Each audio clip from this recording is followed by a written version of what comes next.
Dear friends, recently on the QQ website there was a remarkable article by a Chinese military expert with the title, "The United States is advancing step by step, and a confrontation is about to begin." And now we invite you to listen to the detailed content, and don't forget to leave your comments below the video. At the beginning, the author writes, "The United States' intention to divide China is moving closer and closer to a confrontation. Let's first look at what the United States has done and said recently to divide China. 1. Biden threatens to defend Taiwan. On May 23, 2022, during his visit to Japan, Biden threatened that the United States would send troops to defend Taiwan if China unified by force. This is the first U.S. president to threaten total war with China to divide China since the establishment of diplomatic relations between China and the United States, breaking the government's usual strategic ambiguity. U.S. government. 2. The U.S. Secretary of Defense announced that China will soon invade Taiwan. In January this year, U.S. Secretary of Defense Austin announced that China would soon invade Taiwan. This is deliberate exaggeration in a war of public opinion. 3. U.S. Air Force commander calls for war with China. In late January of this year, Commander Minahan of the U.S. Air Mobility Command brazenly declared that the U.S. would go to comprehensive war with China by 2025 for China's benefit. Advocated dividing China and asked the U.S. military to go to war with China. At the same time, McCall, an anti-China politician and big boss in the Republican Party in the U.S. Congress, also cooperated with Minahan in assessing the possibility of war between the U.S. and China by 2025. On the Taiwan issue is huge. 4. U.S. Marine Corps commander threatens to use suicide attack drones to attack the People's Liberation Army. U.S. Marine Corps Commander Berg says he is considering expanding the use of suicide drone attacks in the Indo-Pacific region, implying that something is happening to Taiwan. Deploying these weapons to attack PLA ships is a threat. Blatant threats from the U.S. to use force to divide China. 5. The CIA director recently threatened that China has ordered the People's Liberation Army to prepare to attack Taiwan in 2027. This is another typical public opinion war and exaggerated threat theory. Threaten China. 6. U.S. President Biden personally admitted that the U.S. government has a plan to destroy Taiwan. 7. The United States announces it will increase its military presence in Taiwan. The United States plans to increase the number of American soldiers stationed in Taiwan from about 30 to 200 in the next few months to strengthen the so-called planned training for Taiwan's military. The U.S. stationing troops in Taiwan blatantly deviates from the One China principle and essentially supports separatism, violating China's anti-secession law. 8. The U.S. fully armed Taiwan. The U.S. forced Taiwan to buy large quantities of U.S. military weapons, calling for the Taiwanese army to be armed as hedgehogs. The United States even called on Taiwan to purchase the M136 Volcano mine-laying system and asked the Taiwanese military to participate in street fighting. This is essentially destroying Taiwan. 9. The United States is destroying Taiwan economically. The United States forced Taiwan to transfer TSMC to the United States and turn it into United States Semiconductor Manufacturing Company, Limited, for the purpose of exploiting Taiwan's economy and technology. Taiwan. The U.S. has long called for if TSMC does not move to the U.S. will blow up TSMC. This is the concrete truth about the United States' economic destruction of Taiwan. 10th. Strengthen Taiwan-U.S. cooperation and deepen the One China principle. The United States invites Taiwan's military and political leaders to Washington and sends senior political and military officials. American high-ranking officials came to welcome them. On the other hand, the U.S. also sent parliamentarians to Taiwan to strengthen relations. These U.S. actions still weaken the One China principle. Day 11, Blinken declares that the Taiwan issue is not an internal matter of China. Yesterday, U.S. Secretary of State Blinken declared that the Taiwan Strait issue is not an internal issue based on rights, but a matter of concern to the world. The U.S. government is saying Taiwan is not China in terms of internal affairs. Taiwan is a sovereign and independent country. 12. On February 22, local time in the United States, U.S. Secretary of the Navy Carlos del Toro publicly slandered that the reason China could build warships faster than the United States was because of its shipyards. China uses slave labor.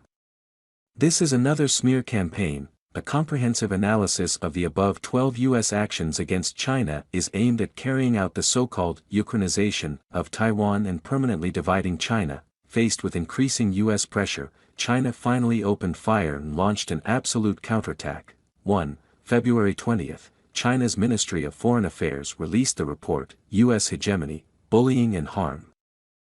By listing facts, exposing various evil actions of the United States in the abuse of political, military, economic, financial, technological and cultural hegemony, allowing the international community to advance further.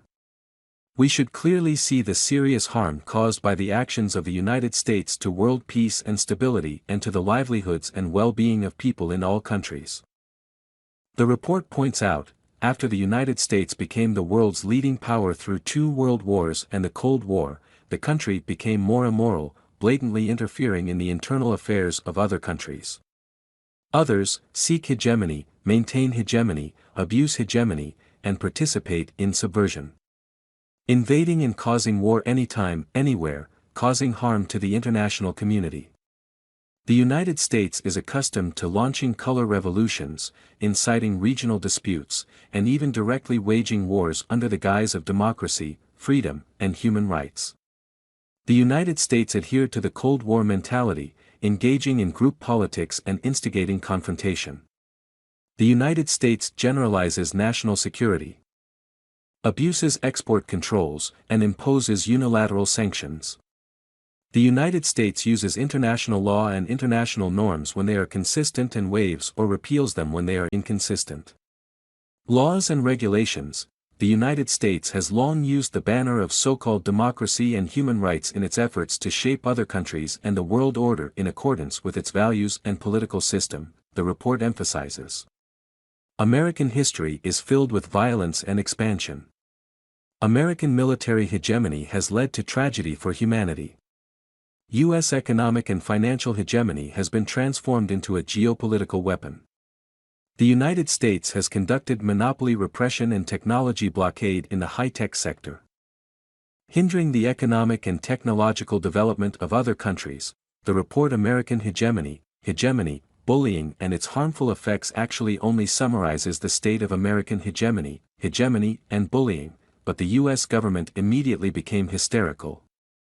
The U.S. ambassador to China publicly slandered China's report on U.S. hegemony, bullying and harm on social networks as crude propaganda.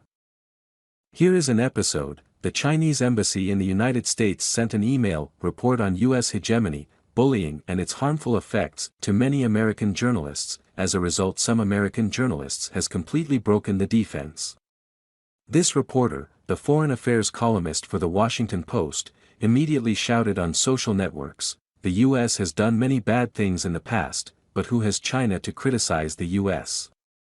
Translated, no matter how many evil things America does, China cannot say anything. If they did, it would threaten America. 2. China strongly condemns the U.S. bombing of the Nord Stream at the United Nations and demands an investigation. Not long ago, a famous American reporter exposed the truth that the U.S. president personally directed the bombing of the Nord Stream natural gas pipeline. Russia asked the United Nations to open an investigation. International investigation into the U.S. bombing of the Nord Stream. However, a spokesperson for the United Nations Secretary-General actually asserted that the United Nations does not have the relevant authority, so it cannot be used to conduct an investigation. But Russia did not give up and asked the United Nations Security Council to hold a public meeting on the U.S. bombing of the Nord Stream natural gas pipeline. On February 21, China's representatives pulled out all the stops at this public meeting, demanding to find out the causes that led to the destruction of the Beishi pipeline and those responsible, and what people with bad intentions are not allowed to do whatever they want. The Chinese representative sternly pointed out, in the face of such detailed documents and complete evidence, a simple statement, completely false and pure fabrication, is clearly not enough to answer many questions. Many questions and concerns from around the world. Avoiding today's meeting somehow does not mean that the truth can be hidden. We look forward to receiving a convincing explanation from the relevant parties. Such a request is completely legitimate and reasonable. Physical. The Chinese representative emphasized that if the cause of the destruction of the Nord Stream pipeline and those responsible are not found, it will send a wrong signal and make people with bad intentions think that they can do whatever they want. Although America is not named, every sentence points to America's efforts to cover up the truth and strongly condemns America. Third, the State Department spokesperson publicly emphasized that as long as the hegemonic policies and aggressive tendencies of the United States continue, the world will be unstable. On February 23, in response to the shamelessness of U.S. State Department spokesperson Price, Chinese Foreign Ministry spokesperson Wang Wenbin sternly pointed out, "What is truly worrying is the destructive role of the U.S. for world peace and stability. Policy and reconciliation. As long as the trend toward war continues, the world will not be at peace." The spokesman emphasized, America is the biggest war-making country. In its more than 240-year history, the United States has only gone 16 years without war. The United States accounts for about 80% of the armed conflicts that have occurred in the world since the end of World War II. America is also the country that violates other countries' sovereignty and interferes in other countries' internal affairs the most. According to the report, since the end of World War II, the United States has plotted to overthrow more than 50 foreign governments, violently interfered in the elections of at least 30 countries, and plotted to assassinate more than 50 politicians. Foreign leaders. The United States is still the source of the greatest confrontation between the factions. The wars launched by NATO under the leadership of the United States in Afghanistan, Iraq and Syria have left more than 900,000 people dead and 37 million people become refugees, seriously affecting the stability of the Asia-Pacific continent. Europe. The United States has established the Quadrilateral Mechanism and the US-UK-Australia Trilateral Security Partnership, which has an alarming impact on the security and stability of the Asia-Pacific region. On February 24, in response to US President Biden's plan to destroy Taiwan, Wang Wenbin emphasized, "Taiwan is China's Taiwan. We will resolutely protect national sovereignty and territorial integrity." Its territory. It can be said that America has not yet defeated Russia but is thinking about defeating China. The United States has not yet divided Russia, but it has promoted the division of China. America's intention to divide China is about to be revealed. The current activity of the United States is to create a de facto division of China through a series of actions as above, and at the same time manipulate public opinion to inflate the China threat theory, and ultimately force China must make concessions. Launched a war of unification. At this time, America did the same as it did with Russia. After launching the war, it attracted other countries like America and Spain. The Allies punish and encircle China, portraying China as an aggressor, and engaging in a proxy war with China to achieve the strategic goal of weakening China or even dividing it. This is to achieve the ultimate goal of maintaining U.S. hegemony. Simply put, the U.S. is delusionally achieving its goal of maintaining its superhegemony by Ukrainianizing Taiwan and destroying it in exchange for preventing China's great rejuvenation or even dividing it. Permanently cut off Taiwan. The result of Russia's complete surrender to America over the past few years is like stepping on a minefield first. Illusions about America will only lead to death. Choose to fight for ultimate victory. We also need to understand the fact that although the U.S. is very powerful, only the Spanish-American group supports the U.S., most countries are forced to endure U.S. bullying. Even in Spanish and American countries, they are not monolithic. Otherwise, the Americans would not be able to expose the Nord Stream bombing. Germany, one of the victims, currently does not dare to fart, but that does not mean that Germans are ready to accept terrorist attacks from the United States. Furthermore, not all Europeans and European politicians are afraid of the power of the United States. For example, Mick Wallace, a member of the European Parliament, angrily criticized the EU for delaying an investigation into the new evidence and asked, "Why has the EU become so submissive and kneeling before the United States to the point of refusing to accept it? Do you still dare to ask questions?" Ask Americans if they do, daily, a female member of the European Parliament, angrily asked the EU in her speech, who is destroying the livelihoods of Europeans, and said, I feel ashamed to be a European. Another example is German Congresswoman Dadilon, who accused in the German Bundestag that our ally, the United States, is responsible for this terrorist attack in our country. Stream, U.S. Deputy Secretary of State Nuland was very moved and happy about the terrorist attack in Nord Stream. Dadilon also called for the establishment of an international investigation committee into the Nord Stream terrorist attack. Contrary to the German government's reluctance to say a word, German parliamentarians gave him a long round of applause. Having illusions about America will only lead to death. Choose to fight for ultimate victory. Just now are the author's entire article on the Chinese site QQ. What do you think about what the author said? Let us know your opinion in the comments section below the video.